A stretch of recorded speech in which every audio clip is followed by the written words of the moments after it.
Retour sur le plateau de politique avec Jean-Marie Colombani et notre deuxième invité, Matthias Fekl. Bonjour. Bonjour. Vous êtes secrétaire d'État au commerce extérieur. Bonsoir et merci d'avoir accepté cette invitation. Donc vous avez sans doute, avant de parler du TAFTA, parce que du traité transatlantique, puisque c'est votre dossier, et puis de parler aussi du chiffre du commerce extérieur, vous avez sans doute jeté hier un coup d'œil à l'étude du Cevipof. C'était dans Le Monde et ça ne va pas mieux pour François Hollande. Selon cette étude, seulement 4% des Français sont plutôt satisfaits de l'action du chef de l'État. Et si le premier tour avait lieu, comme on le voit là-dessus sur ce banc titre, eh bien, il n'obtiendrait que 14% des suffrages. Alors comment expliquez-vous une telle impopularité? La situation est très dure et il y a... pourtant, ça va mieux. Vous le dites, il le dit. Les indicateurs objectifs sur la croissance que le FMI et peut-être demain la Commission réévaluent à la hausse, sur les chiffres du chômage qui sont meilleurs, tout ça c'est des faits. Et c'est vrai que la situation économique globale s'améliore. Ça ne veut pas dire que ça se traduit encore suffisamment dans la vie des gens, dans la vie des Français, de manière concrète, palpable, etc. Il y a un contexte qui est meilleur qu'avant. Il faut le dire avec beaucoup de prudence, avec beaucoup de modestie, d'humilité, mais c'est ainsi. Ensuite, on sait très bien que la situation dans le pays est très dure, que beaucoup de gens souffrent. Moi, je suis élu d'un département, le Lot-et-Garonne, où il y a à la fois des projets extraordinaires, mais aussi beaucoup de difficultés. C'est le cas dans beaucoup de départements de notre pays. Donc, quand vous êtes aux responsabilités dans un tel contexte, il n'est pas surprenant de ne pas être haut dans les sondages. Après, il faut évidemment prendre en compte la réalité de cela. On ne gouverne pas d'après les sondages. Et par ailleurs, ce n'est pas les sondages qui font une élection. La seule chose qui compte dans la vie démocratique, c'est l'élection, le suffrage, la légitimité qui vient du suffrage. Oui. Donc justement, on en parlera par rapport à Emmanuel Macron, si vous considérez aujourd'hui... Alors, je répondais à votre question et à rien d'autre. Mais... Non, bien évidemment, mais on en reparlera. Le cas Macron, on évacue un peu les questions politiques, si vous voulez bien, et après on parlera plus on parle du fond, mieux je me porte. Mais après, on va le faire. Je répondrai à l'ensemble de vos questions. Vous parliez d'être élu aujourd'hui, l'importance d'être élu. Est-ce que vous marchez, vous, aujourd'hui, avec Emmanuel Macron, bien évidemment son mouvement En Marche, est-ce que vous considérez que c'est roulé pour François Hollande que de faire ce mouvement alors qu'effectivement il est juste ministre, il n'est pas élu, ou vous considérez que c'est une faute politique? Moi, j'ai toujours dit que ce qui contribuait au débat public était positif. Et quand des citoyens ou des personnalités contribuent à cela avec des propositions, c'est une bonne chose. Je le fais moi-même, beaucoup le font. Et donc à cela, il n'y a rien à redire. On ne peut pas reprocher à quelqu'un... Vous applaudissez ? Non, parce que moi je ne suis pas d'accord sur le fond de ce qui est dit, mais c'est différent. On peut assumer un désaccord de fond et en même temps dire que c'est une bonne chose de mettre dans l'espace public des idées et des propositions. D'accord. Il y a un certain nombre de jeunes figures dans ce gouvernement. Il y a vous-même, il y a Najat Vallaud, il y a Myriam El Khomri, il y a Audrey Azoulay, etc. Et pourtant, celui qui incarne à lui seul le renouvellement, c'est Emmanuel Macron, qui est dans votre gouvernement. Donc vous dites, j'ai des désaccords de fond. Quels sont ces désaccords de fond et comment expliquez-vous cette agrégation, cette cristallisation du phénomène renouvellement sur la personne d'Emmanuel Macron? Ça, je ne sais pas. Il y a des commentateurs beaucoup plus avisés que moi qui diront des choses certainement plus intelligentes. Ce qui est sûr, c'est que la meilleure manière de ne pas se démoder, c'est de ne pas être juste à la mode. Mais sur les désaccords de fond, j'ai déjà dit ces choses-là à de nombreuses reprises. Moi, je ne considère pas que l'élection soit quelque chose de dépassé. Je considère que dans une démocratie à laquelle on peut faire beaucoup de reproches sur la crise démocratique, la seule légitimité qui compte, c'est celle du suffrage. Je ne considère pas que la gauche et la droite, c'est la même chose. Je considère même tout le contraire. Et ce qui ne veut pas dire d'ailleurs que sur des sujets, on ne puisse pas avoir des majorités d'idées. Mais dire que gauche et droite, c'est pareil, moi, ça me semble quelque chose de faux et d'erroné. De la même manière, je considère qu'aujourd'hui, le rôle pour les gouvernements, c'est de regarder la réalité économique en face et de ne pas oublier que nous sommes dans un moment du capitalisme mondial où la financiarisation, les différentes crises à répétition, ce qu'on peut appeler les dérives oligarchiques de l'économie, sont des sujets majeurs de combat politique. Et donc je pense que sur ces sujets-là, comme sur beaucoup d'autres, il y a des désaccords de fond importants, mais c'est le cas dans beaucoup de gouvernements. Et les seuls gouvernements dans lesquels tout le monde est d'accord sur tout, dans lesquels il n'y a pas de désaccord, ce sont les gouvernements technocratiques qui pensent qu'il y a des bonnes solutions qui sont justes au nom de je ne sais quelle vérité technique éternelle. Donc c'est plutôt sain d'avoir ce type de débat. Technocratique, c'est le mot qu'on attribue en général à la Commission européenne. La grande affaire en ce moment, c'est la négociation d'un traité dit transatlantique entre l'Europe d'une part, les États-Unis. Pour le compte de l'Europe, c'est la Commission qui les négocie comme il est normal. Et pour le compte des États-Unis, c'est le responsable du commerce extérieur. Comment expliquez-vous, comme le disait Jean-Claude Juncker il y a peu de temps, que avant même que l'on sache de quoi il retourne, avant même que l'on sache où sont les points de blocage, où sont les points d'accord éventuels s'il y en a, en France, on décrète que c'est une mauvaise chose. Ça ne peut pas passer. C'est non. Comment expliquez-vous ce non a priori? D'abord, il n'y a pas simplement en France, les réticences, elles sont extrêmement fortes ailleurs. Vous regardez en Allemagne. Oui, en Allemagne, Sigmar Gabriel, oui, pour le SPD. Et les Allemands. Toute l'Allemagne. Et les Allemands, quand vous regardez un certain nombre de mobilisations par centaines de milliers de personnes, quand vous regardez les types de secteurs de la société allemande qui se mobilisent dans les profondeurs de la société, on voit bien qu'il n'y a pas qu'en France. Alors pourquoi? Il y a plusieurs raisons. D'abord, la manière dont ça a été enclenché. Par l'ancienne commission, qui en cela a été, comme sur beaucoup d'autres sujets, vraiment absolument négative pour l'Europe, en disant on va faire un très grand marché, on va négocier des choses qui vont concerner dans votre vie de tous les jours, on va le faire à toute vitesse et on va surtout pas vous en parler parce que ça risquerait de vous intéresser. C'est sûr que c'est pas comme ça qu'on crée de la confiance. Et puis si vous permettez, en parler, parce qu'il y a un sujet qui va expliquer tout ça. Mais si vous permettez, il y a un deuxième sujet, c'est que nous sommes après 30 années de dérégulation où dans la mondialisation, alors qu'on nous avait promis monts et merveilles sur tout, vous avez beaucoup de perdants et de gens qui voient bien que toutes les promesses ne sont pas au rendez-vous. Et ces deux raisons-là me semblent aujourd'hui se cristalliser sur ce sujet. Très bien. Alors justement, qu'est-ce que ce traité de libre-échange transatlantique, un projet de libre-échange transatlantique entre l'Europe et les États-Unis? Eh bien, François Hollande s'est exprimé effectivement hier. Je vous propose d'écouter et de regarder ce reportage de Laure Wagner. Le TAFTA, ou TTIP, est un projet d'accord de libre-échange entre l'Europe et les États-Unis. Objectif, libéraliser le commerce entre les deux rives de l'Atlantique pour créer la plus grande zone de libre-échange du monde. Un marché de 850 millions de consommateurs, représentant 50% du PIB mondial. Concrètement, il s'agit de réduire les droits de douane pour faciliter le commerce et les investissements entre l'Europe et les États-Unis. Ce traité veut aussi harmoniser les normes réglementaires entre les deux continents, c'est-à-dire assouplir certaines règles qui empêchent l'Europe et les États-Unis de s'échanger tous leurs biens et génèrent parfois des surcoûts. Mais la réglementation européenne est beaucoup plus stricte qu'aux États-Unis. Elle fixe des normes alimentaires, sanitaires et environnementales, comme la traçabilité ou les appellations d'origine contrôlée par exemple. Et certains redoutent l'arrivée des OGM tels que le poulet au chlore ou le bœuf aux hormones. Une ligne rouge pour les dirigeants européens et notamment pour la France. Et la France défend et défendra les AOC partout dans le monde et notamment dans le cadre des négociations entre l'Union européenne et les États-Unis. Ce fameux TTIP dont on parle beaucoup en ce moment.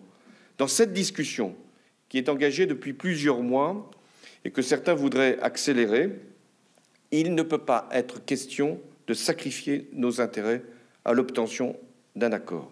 De nombreuses voix, politiques comme issues de la société civile, s'élèvent aujourd'hui des deux côtés de l'Atlantique contre ce projet, à l'instar d'Hillary Clinton, qui a affirmé ouvertement ses réticences et se démarque ainsi de Barack Obama sur cette question. La signature d'un accord de libre-échange transatlantique est donc de plus en plus compromise. Bon, alors il est mort ce TAFTA, étant donné tous les obstacles qui se mettent bout à bout. Là, on voit effectivement Hillary Clinton, si elle est élue, elle a l'air de freiner aussi des cas de fer. François Hollande monte ses muscles en disant non, on ne va pas se laisser faire. Mais est-ce que la France peut mettre fin à des négociations alors que c'est Bruxelles qui négocie? Ça fait un peu plus d'1 an et demi que j'ai été nommé au gouvernement et dès le lendemain de ma nomination, j'ai élaboré la stratégie française sur ce sujet, autour d'un certain nombre d'exigences très fortes, la transparence, le contrôle démocratique, le respect des choix démocratiques, la défense de nos PME, la défense de notre agriculture, ce que j'ai appelé la diplomatie des terroirs, pour défendre les terroirs, un certain modèle agricole et alimentaire français, là où se prennent des décisions essentielles, c'est-à-dire au niveau international. Et vous avez entendu le président de la République qui a rappelé avec beaucoup de force l'ensemble des critères. Il a été le seul chef d'État à s'exprimer de cette manière-là pour l'instant. Nous sommes extrêmement exigeants dans ces négociations.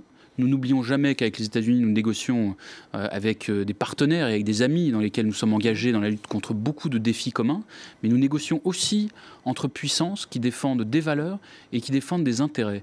Et la France est totalement dans son rôle quand elle fait cela et quand, au cœur de l'Europe, elle élabore ce type de stratégie. J'ai beaucoup travaillé avec les Allemands là-dessus, avec d'autres États. Il va se faire ce traité ? Mais ça dépend. La balle maintenant est dans le camp des États-Unis. Il y a eu beaucoup de propositions européennes successives et très peu de mouvements côté américain. Et on nous dit il faut ouvrir les choses. Ceux qui sont ouverts, c'est les Européens. Quand vous regardez la réalité des marchés publics, par exemple, les marchés publics sont ouverts à plus de 90% au sein de l'Union européenne. Ils sont ouverts à moins de 50% côté américain. Et donc, les Américains sont particulièrement forts pour prôner le libéralisme comme ça, généralement, mais pour eux-mêmes très bien savoir mettre en œuvre des outils, des protections et des politiques publiques. Alors ça peut pas être paradoxal, mais c'est ainsi. Et donc moi, je fais partie de ceux qui considèrent que l'Union européenne, qui est un projet politique indispensable pour l'avenir de notre pays et qui est là pour défendre les Européens, ne fonctionne que s'il y a une véritable puissance publique européenne, des intérêts stratégiques qui sont défendus et définis. Et d'ailleurs, aujourd'hui, la Commission européenne est sur une position très exigeante. Et j'ai toujours dit que nous soutenions la Commission européenne dans la manière dont elle négociait jusqu'à maintenant, c'est-à-dire en fixant des objectifs très précis et en ne considérant pas qu'il fallait parvenir à tout prix à un accord. Pardon de dire une évidence, mais un accord n'a de sens que si c'est un bon accord. Il n'y a aucune raison de dire on va signer à tout prix, quel que soit le contenu, et même si, dans ce qui se passe sur les négociations, nous ne sommes pas satisfaits. Pardon de citer encore Jean-Claude Juncker, mais justement, il se plaignait du fait que parfois il ne se sent pas assez soutenu dans cette négociation en disant la Commission ne s'agenouille pas devant les États-Unis. Donc elle défend les intérêts européens. On ne vous a pas entendu dire cela. Mais en même temps, personne ne parle jamais de l'enjeu de cette négociation parce que la zone de libre-échange dans le Pacifique, elle s'organise. Attendons de voir la ratification ou non de cet accord entre la Chine et la Russie, elle s'organise. Entre l'Europe et l'Atlantique et les États-Unis, elle ne s'organisera peut-être pas. Or, l'enjeu majeur, c'est quand même l'édification des normes. Et les normes, si les Européens et les Américains les définissent ensemble, on a peut-être une chance qu'elles s'imposent au reste du monde. Si nous ne les définissons pas ensemble, nous adopterons ici les normes chinoises, là les normes transpacifiques ou que sais-je. Et donc cet aspect-là des choses n'est jamais défendu vraiment. On défend les AOC, on défend le terroir, on défend nos intérêts, ce qui est normal. Mais l'enjeu stratégique, global de cette négociation n'est jamais mis sur la table. Je le mets systématiquement sur la table. Je vous remercie de me donner une nouvelle fois l'occasion de le faire, en indiquant systématiquement que dans une économie mondiale, il y a besoin de règles mondiales et que, évidemment, il faut participer à leur définition et qu'il vaut mieux le faire avec les États-Unis que de se voir imposer les normes ailleurs. Simplement, ça, c'est l'argument théorique qui est extrêmement fort. Mais ce n'est pas ce qui se passe aujourd'hui dans les négociations. Et la seule manière de faire là-dessus, c'est de prendre des deux côtés de l'Atlantique les règles de protection les plus élevées. C'est souvent chez nous, notamment sur l'alimentation et l'agriculture, j'en suis convaincu. C'est parfois aussi côté américain. Sur la finance, les règles américaines sont probablement beaucoup plus strictes et contraignantes. Donc il faut prendre le plus haut degré de protection. Il faut intégrer totalement l'urgence écologique et environnementale et l'intégrer dans ces accords. Moi, je porte au nom de la France l'idée que les règles environnementales dans ces accords doivent être contraignantes au même titre que les règles commerciales. Même chose pour les règles sociales, le droit du travail. Et à cette condition-là, évidemment, il est positif d'avoir des accords extrêmement exigeants. Mais encore une fois, ce n'est pas dans la réalité des négociations ce qui se passe aujourd'hui, où on est encore sur des vieux schémas, des vieilles logiques d'avant-crise, qui est la dérégulation à tout prix, qui est la suppression des règles, et qui est en réalité une promesse béate de mondialisation heureuse, dont on voit bien qu'elle n'est pas automatiquement au rendez-vous pour beaucoup de gens des deux côtés de l'Atlantique aujourd'hui. Alors, je voudrais qu'on revienne en France. Le fameux « ça va mieux » de François Hollande, bien sûr, il a raison, déficit, croissance, chômage, ça va mieux. Mais en revanche, de votre côté, derrière le commerce extérieur, ça va un petit peu mieux, mais c'est quand même pas terrible. Et on sait que ça va mieux parce qu'il y a eu la baisse du pétrole. Voilà, il y a quand même un manque depuis les années 2000 de compétitivité. Le CICE était censé faire un retour de cette compétitivité. Encore un petit effort ? Alors, moi, j'étais parlementaire à l'époque, je faisais partie de ceux qui pensaient que le CICE devait être davantage ciblé sur les secteurs ouverts et exposés à la concurrence internationale. Mais c'est un autre débat, je ne le rouvre pas aujourd'hui. Ouais. Il a été reciblé, le CICE, entre le Oui, mais il y a eu des évolutions, et c'est une politique moderne d'ailleurs, de poser des choses, ensuite d'évaluer et d'ajuster en fonction des résultats. Aubry. Mais grâce à tous ceux qui croient en l'intérêt général, et Martine Aubry, à mes yeux, en fait incontestablement partie. Mais sur la question que vous posiez, c'est-à-dire le commerce extérieur, nous étions à plus de 70 milliards d'euros de déficit en 2011. Nous sommes encore à plus de 45 milliards d'euros. Mais il y a eu une amélioration très importante. Encore une fois, quand on a 45 milliards d'euros de déficit, je ne vais pas vous dire c'est formidable, la situation est bonne. Non, mais le pétrole a baissé, c'est ce que je vous disais. 80% de l'amélioration sont dus à l'énergie et à l'évolution du cours de l'euro. Et 20% à l'amélioration de la compétitivité française. Ça, c'est le premier aspect.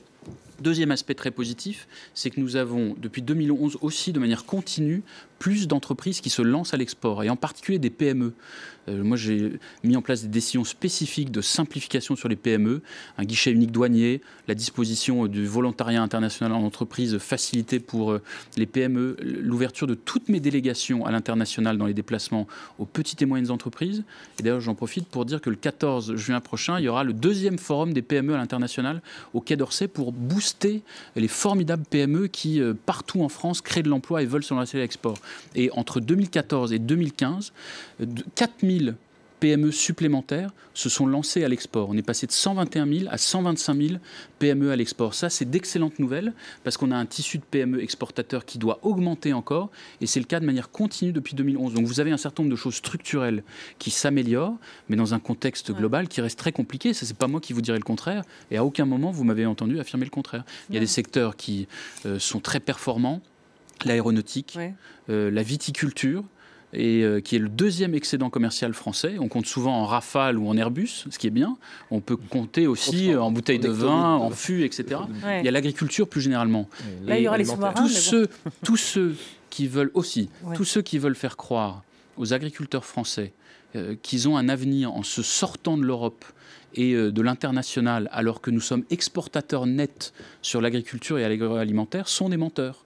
Le Front National, sur ce sujet, ment aux agriculteurs de France en étant sur des situations de détresse souvent très fortes, mais en proposant des solutions absurdes. Vous pouvez prendre d'autres secteurs qui sont performants en la matière, la pharmaceutique, la chimie, beaucoup de marchés de niche, l'industrie du luxe, avec tout l'artisanat que ça implique. Donc il y a aussi beaucoup de choses qui fonctionnent et qui doivent continuer à être boostées parce que c'est l'emploi, c'est les PME, c'est des créations de richesses dans nos régions, et c'est cela qui doit être accompagné largement autant que les grands groupes. La bataille de la compétitivité n'est pas terminée. Ah bien sûr que non, mais doit continuer. Ce type de politique, elle se déploie sur des années pour porter. Alors il y a tout ce qui est fait, le CICE, etc., qui sont des aides directes, ainsi de suite. Mais il y a aussi dans le discours du gouvernement la réforme du droit du travail, la loi travail. Comment vous-même regardez-vous cette loi travail par rapport à la compétitivité? C'est contesté de dire que ça n'est pas ça qui va améliorer fondamentalement la compétitivité des entreprises. Le gouvernement le prétend. Vous-même, vous êtes après tout aussi un militant. Vous voyez la contestation autour de cette loi. Comment analysez-vous cette chose-là? D'abord, je comprends la contestation. Et en Lot-et-Garonne, où je suis souvent pour échanger avec les gens, où les gens sont au premier chef concernés, on ressent souvent de l'angoisse des salariés. Ils la comprennent, cette loi, par exemple? Non. Non, ils la comprennent pas. Non, bien sûr que non. Et c'est pour ça c'est pour ça d'abord qu'elle a beaucoup bougé. Entre la première version qui était très problématique, et le Premier ministre l'a dit d'ailleurs, il y a eu beaucoup d'évolutions entre-temps, et l'actuelle version qui me semble une étape importante de réforme. Pourquoi avoir fait ces réformes si tard?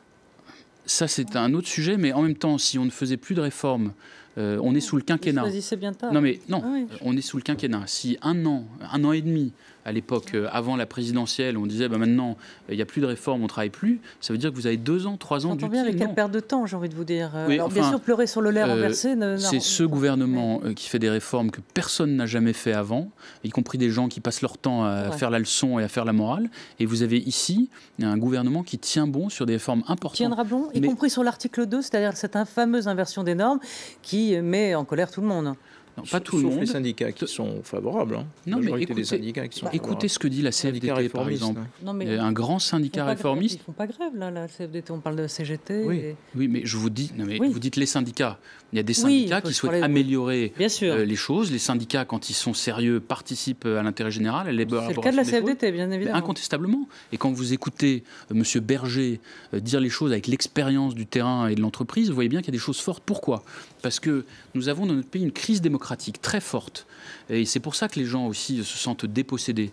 Elle est vraie dans les institutions de la Ve République qui ne fonctionnent pas, qui ne permettent pas l'appropriation. Mais cette crise est vraie aussi dans l'entreprise.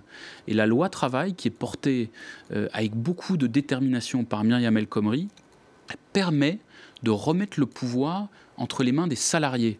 Il est indispensable que les salariés puissent, au niveau de l'entreprise, participer aux décisions. On cite souvent le modèle allemand. Et il y a beaucoup de choses à dire là-dessus, mais il y a une chose qui fonctionne incontestablement. C'est une culture de la participation que déjà le général de Gaulle voulait à l'époque installer en France. Et il a en partie d'ailleurs quitté le pouvoir pour cette raison-là.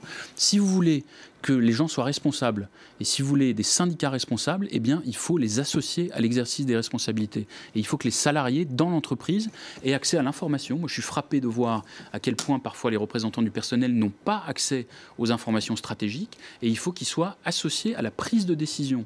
Et une entreprise, c'est une entité humaine, c'est un collectif. Et dans un collectif, eh bien, il faut que tout le monde puisse travailler ensemble. Et la loi travail, c'est un de ses points forts. Justement, en remettant l'accent sur l'entreprise, va permettre de travailler davantage et de faire participer les salariés à l'exercice de leur quotidien, à l'exercice des conditions de travail, du droit du travail, au plus près du terrain. Ça, c'est des choses fortes. Il y en a beaucoup d'autres. Le compte personnel d'activité, avec des avancées fortes et qui sont contenus dans cette loi. Dernière question, on avait Pierre Moscovici dans cette première partie. Est-ce que vous pensez que toutes les promesses qui ont été, enfin les cadeaux, à un an des élections, notamment pour les profs, le budget de la recherche qui n'est pas, ne touche pas, la revalorisation des salaires. En quoi est-ce que c'est des cadeaux ? Vous savez ce que gagne un enseignant ? Non mais c'est pas des cadeaux.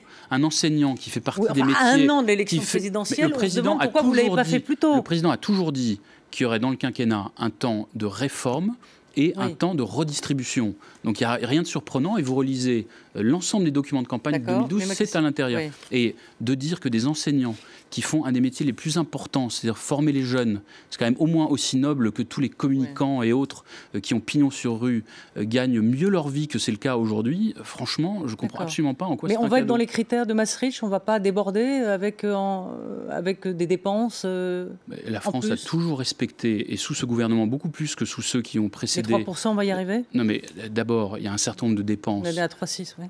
Oui, mais parce qu'il y a un contexte économique. Si vous voulez briser la croissance, et si le but des 3%, c'est quand il y a une reprise d'interdire des mesures de pouvoir d'achat, de revalorisation, et qui sont de la décence pour un certain nombre de salariés et de gens qui travaillent dans ce pays, franchement, c'est sûr qu'il y a un sujet. Merci beaucoup Mathias Fekl, merci Jean-Marie Colombani, merci à Laure Wagner et à l'équipe technique pour avoir préparé cette émission. À très vite, merci.